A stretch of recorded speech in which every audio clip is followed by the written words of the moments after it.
মৰমৰ ছাত্ৰ-ছাত্ৰীসকল 2025-26 বৰ্ষৰ হাইস্কুল শিক্ষান্ত পৰীক্ষাৰ গণিতৰ প্ৰশ্নকাকতৰ MCQ আলোচনা কৰি আছিলোঁ। আজি 23 নম্বৰ প্ৰশ্নটি আলোচনা কৰিবলৈ আগবাঢ়িছোঁ।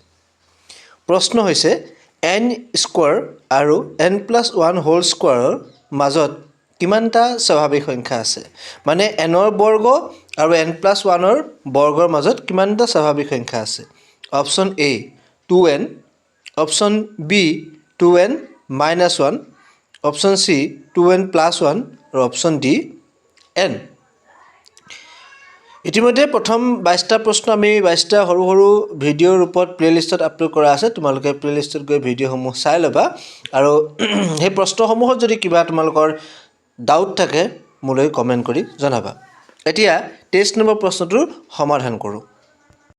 ছাত্ৰ-ছাত্ৰীসকল, এই প্ৰশ্নটো তোমালোকৰ প্ৰথম পাঠৰ পৰা তুলি দিয়া হৈছে।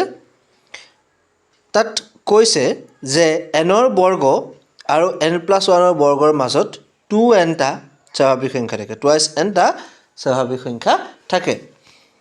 গতিকে nৰ বৰ্গ মানে হৈছে n স্কোৱাৰ, n+1ৰ বৰ্গ মানে হৈছে n+1 হোল স্কোৱাৰ, সিহঁতৰ মাজত 2nটা স্বাভাৱিক সংখ্যা থাকে। এটা উদাহৰণৰ যোগেদি আমি কথাটো বুজি লওঁ। ধৰি ল'লোঁ nৰ মানটো 11, তেতিয়া n+1ৰ মানটো কিমান হ'ব? 11 + 1 12।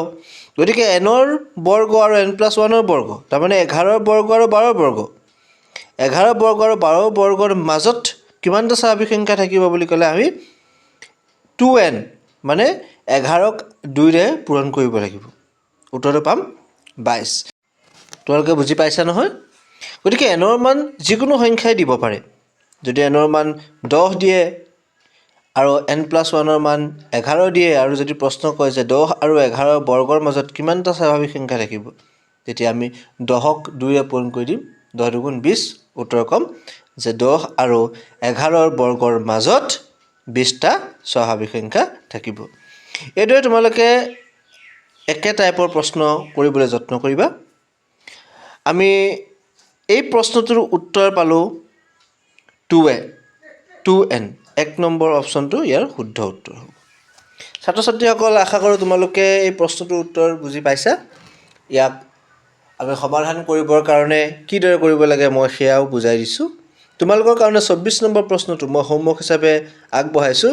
ইয়াৰ উত্তৰ কি পোৱা মোক কমেণ্ট যোগে জনাবা। ইমান সময় ভিডিঅ'টি চোৱাৰ বাবে তোমালোকলৈ ধন্যবাদ জ্ঞাপন কৰিছোঁ। তোমালোকৰ ভৱিষ্যত উজ্জ্বল হওক তাৰে কামনাৰে সকলোকে পুনৰবাৰ ধন্যবাদ।